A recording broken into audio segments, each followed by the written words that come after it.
Buenas tardes, nos encontramos en la Sociedad de Cardiología de Rosario.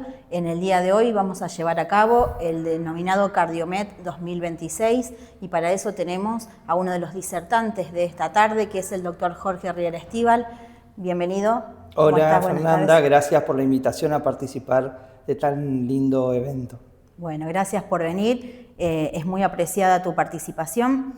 En esta tarde nos vas a hablar de las nuevas guías de lípidos. Sí, en realidad esto viene de la mano de que en los últimos 6-8 meses aparecieron dos nuevas guías, una que en realidad es una actualización de una guía previa, que es la guía europea, y otra que es una guía de novo, que es la guía del American Heart y del ACC, junto con otras sociedades, que han venido a hacer una puesta al día de cómo debemos estratificar y manejar los pacientes dislipidémicos que forman parte de este nuevo movimiento que es el síndrome cardiorreno-metabólico, y que la dislipidemia forma parte también de todo esto, del manejo en general de todo este tipo de pacientes. Y bueno, formando parte del Comité de Obesidad y Diabetes de la Federación Argentina, me invitaron justamente para hablar de este tema, ¿no? Bien. Teniendo en cuenta este nuevo paradigma del sistema renocardiometabólico, ¿crees vos que tomando en cuenta estas tres variables tan importantes podemos estratificar mejor a nuestros pacientes? Sí, indudablemente. Nosotros tenemos hoy nuevas herramientas que nos ayudan a un mejor manejo de los pacientes.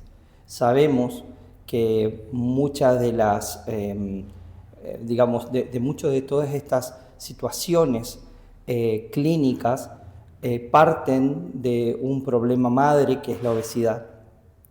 Y la obesidad genera una situación de un proceso inflamatorio crónico de bajo grado en el cuerpo, y producto de eso se comienzan a disparar una serie de procesos fisiopatológicos que llevan a generar más riesgo de problemas cardiovasculares, de problemas renales, de problemas hepáticos en los pacientes. Y en su conjunto generan un estado de riesgo mucho mayor, cuya estrategia para lograr es un control mucho más estricto de todos los factores de riesgo. Y en ese contexto, la dislipidemia que presentan estos pacientes se llama dislipidemia heterogénica, y esa dislipidemia heterogénica está contemplada y está manejada en el contexto de estas nuevas guías de manejo de la dislipidemia, donde lo que prima por sobre todas las cosas es tener estrategias mucho más intensivas y mucho más precoces en el contexto de pacientes más graves. Cuanto más grave es el paciente, más rápido debemos actuar.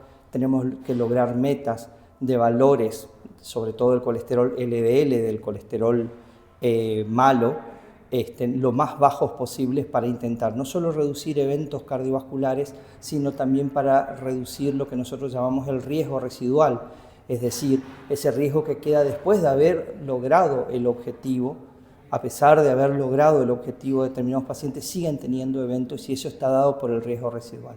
Entonces, para lograr una reversión de ese riesgo residual o una reducción de ese riesgo residual, debemos trabajar sobre estrategias mucho más intensas, y eso es de alguna manera lo que nos están mostrando tanto la guía europea en su actualización como la guía americana. Bien, teniendo en cuenta esto del riesgo residual, ¿crees vos que forman parte lo que es la ApoB y la medición de la LPA como nuevos estratificadores de riesgo de acá en más? Indudablemente. La ApoB claramente está hablando de las lipoproteínas, o el contexto de todas las lipoproteínas que son más heterogénicas, y no solo incluye a la LDL, sino incluye a otras lipoproteínas, como las lipoproteínas ricas en triglicéridos. Y la lipoproteína A de alguna manera es como un colesterol LDL genético, es decir, un colesterol LDL que tiene adosado un tipo especial de apoproteína, que es la apoproteína A, que tiene determinadas características muy semejantes a otras proteínas que generan estados procoagulantes. Entonces, además de ser más proaterogénica, también predispone a mayor desarrollo de accidentes de placa. Por lo tanto, tanto la ApoB como la lipoproteína A fueron incorporadas a las nuevas guías, sobre todo la lipoproteína A, la cual, tanto en la guía europea como en la guía americana, nos dicen de que al menos una vez en la vida deberíamos dosarlas para estratificar inicialmente el riesgo del paciente. Todavía no tenemos medicamentos aprobados que hayan logrado reducir los valores de lipoproteína A y a través de eso reducir eventos cardiovasculares. Sí, algunos como las drogas del espectro de aquellas que actúan sobre los PCSK9, donde se reduce un porcentaje de lipoproteína A, pero esa reducción más importante todavía no ha venido con drogas que se están estudiando todavía y que todavía los resultados los estamos esperando.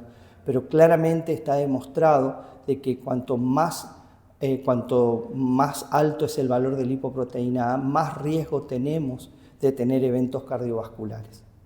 Teniendo en cuenta esto de los valores de LPA y la imposibilidad que tenemos actualmente de disminuir su valor, ¿crees conveniente ser un poco más intensivo en el tratamiento para disminuir el LDL? Absolutamente, y eso lo marcan también las guías, porque las guías han mostrado que valores elevados de lipoproteína A son lo que nosotros llamamos intensificadores del riesgo. Es decir, un paciente que está, por ejemplo, en un riesgo intermedio de tener eventos cardiovasculares, si tiene una lipoproteína A en valores elevados, esa lipoproteína A en valores elevados por sí sola hace que el paciente de un riesgo intermedio pase a un alto riesgo. Y entonces, al pasar a un alto riesgo, nosotros deberemos tener otras metas para el riesgo establecido del control del valor de otros parámetros como el colesterol LDL.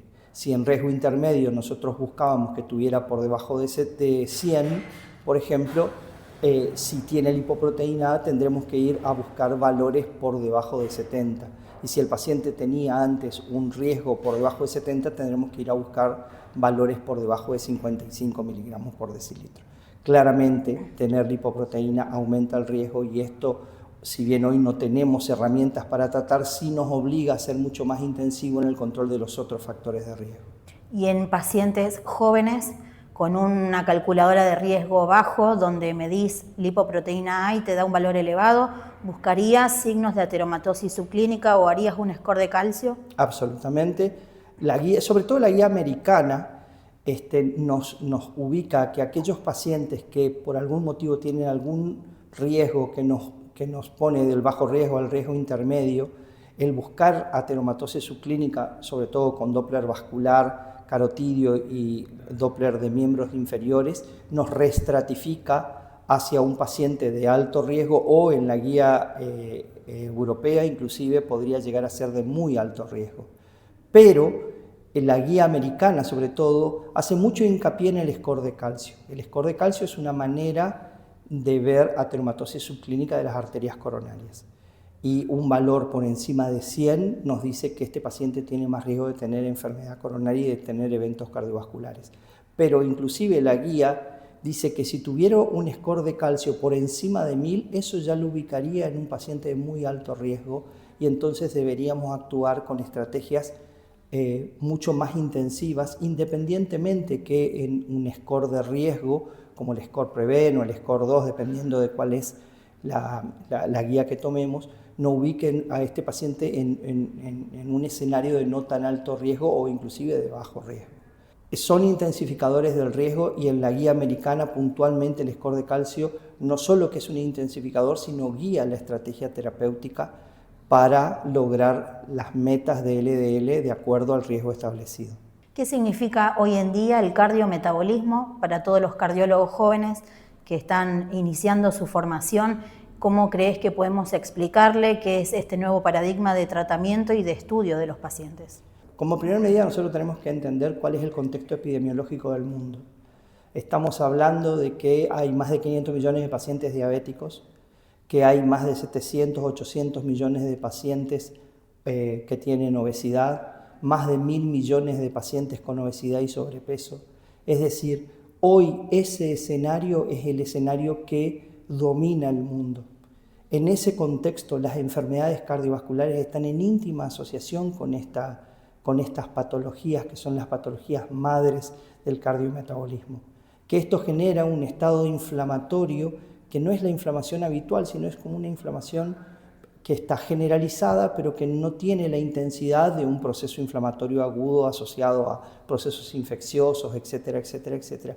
Pero que ese estado proinflamatorio genera lesión vascular, genera lesión renal, genera lesión hepática, genera lesión cerebral, y que hoy en día entender que la prevención cardiovascular no viene de la mano de manejar el síndrome cardiorreno-metabólico es no entender en qué escenario epidemiológico nos estamos manejando.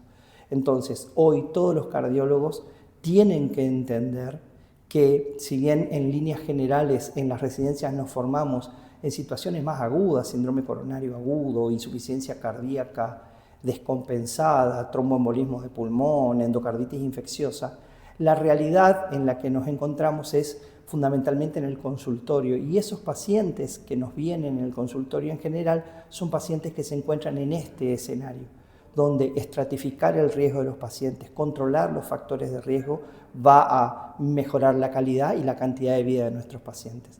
Por lo tanto, tienen que aprender que el síndrome cardiorreno-metabólico va a formar parte de la estratificación que van a hacer todos los días en su consultorio habitual para todos los pacientes que vengan a la consulta, inclusive si hacen cardiología infantil, en donde nosotros estamos viendo un alto crecimiento de sobrepeso, un alto crecimiento en la obesidad a nivel mundial y en la Argentina en particular, donde diferentes trabajos nos comienzan a mostrar que gente joven ya tiene lo que nosotros llamamos el síndrome metabólico.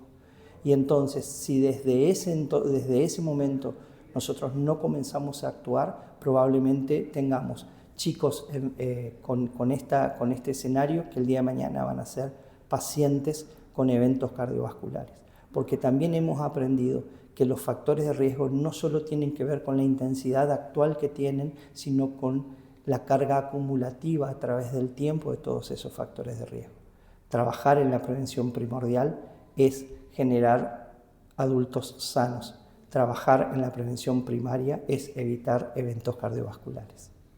Muy importante esto, ya que las nuevas guías lo que nos dicen es el riesgo de mantener durante el tiempo valores de lípidos altos, esa carga aterogénica que tienen los pacientes, y de ahí nos llevan a intensificar el tratamiento de ellos. Exactamente. ¿Qué opinás de los tratamientos que se hacen con estatinas, que cuando llegan a valores bajos de LDL, sobre todo por debajo de 40, o se suspende el tratamiento, se disminuye la dosis de la estatina? Bueno, ese es un error bastante frecuente y común que vemos cuando nos hacen algún tipo de interconsulta.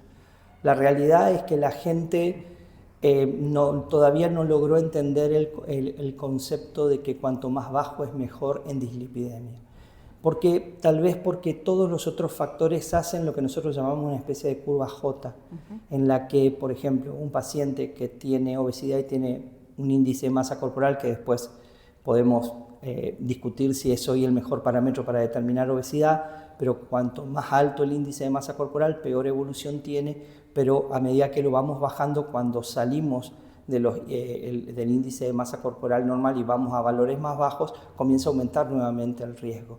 Lo mismo sucede con la hipertensión arterial. Nosotros bajamos valores, reducimos eventos hasta un punto en el que bajar más comienza a aumentar eventos. Lo mismo sucede con la hemoglobina glicosilada, pero eso no ha pasado con los valores de LDL. Cuanto más bajo, mejor. Y los diferentes trabajos han mostrado que valores inclusive de 20, de 25 miligramos por decilitro de LDL han seguido demostrando reducción, no solo que no empeoran, sino que siguen demostrando reducción de eventos cardiovasculares.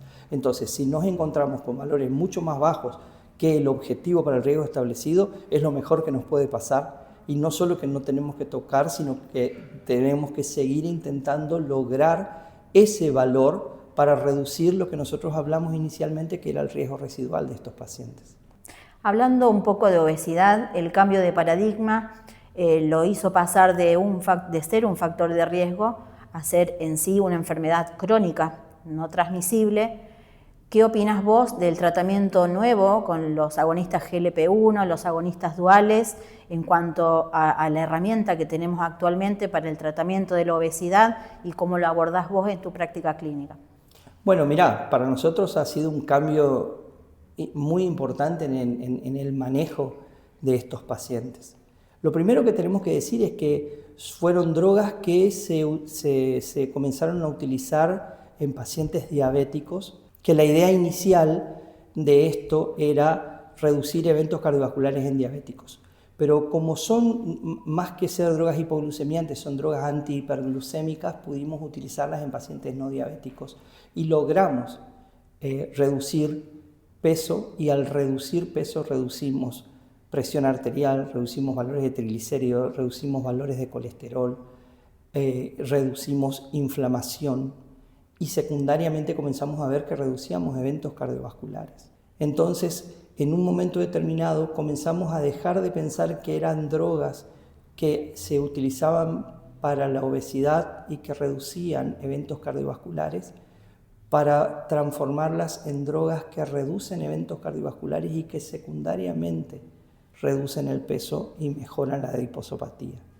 Por lo tanto, nosotros en todos los pacientes que tienen eventos cardiovasculares y que tienen obesidad y que tienen un índice cardíaco más de 27, independientemente de que sean o no diabéticos, nosotros intentamos utilizarlo. Nos encontramos con algunas barreras, sí, claramente.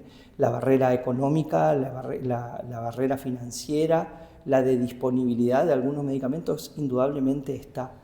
Pero si nosotros podemos utilizarlas y le explicamos a los pacientes cuáles son los beneficios, muchos de los pacientes piensan que el beneficio está solamente en la reducción del peso. Pero si nosotros podemos explicarle que va más allá de eso, que es reducción de eventos cardiovasculares y reducción del desarrollo de insuficiencia cardíaca, sobre todo la insuficiencia cardíaca con fracción de eyección preservada, vamos a poder ingresar con más facilidad a estrategias que nos están aportando no solo una reducción de la obesidad, sino también, lo más importante, pacientes con menos eventos cardiovasculares. Nosotros intentamos utilizarlo. Las barreras por las cuales no la utilizamos fundamentalmente son barreras económicas o financieras relacionadas con el financiamiento de las obras sociales, que a veces todavía hoy nos cuesta mucho incorporarlas. Pero si se dan las condiciones, intentamos utilizarlas e intentamos llevarlas a las dosis que han demostrado beneficios en los estudios cardiovasculares. Bueno, tenemos un arsenal de fármacos actualmente y unas guías muy actualizadas donde van ayornándose a los nuevos paradigmas en cuanto a la prevención cardiovascular y a disminuir eventos, que nos ayudan mucho a los cardiólogos clínicos a enfocar y a poder mantener al paciente de mayor riesgo lo mejor posible. Quiero agradecerte por tu participación en este destacado día, en este CardioMed 2026 de la Sociedad de Cardiología, y bueno, y los invitamos a todos a ver esta entrevista a través de las redes. Bueno, te agradezco mucho, Fernanda, la verdad que me sentí muy cómodo con esta charla, porque además estamos charlando entre amigos, y agradecer nuevamente a la Sociedad de Cardiología de Rosario por esta invitación a participar de un evento tan importante.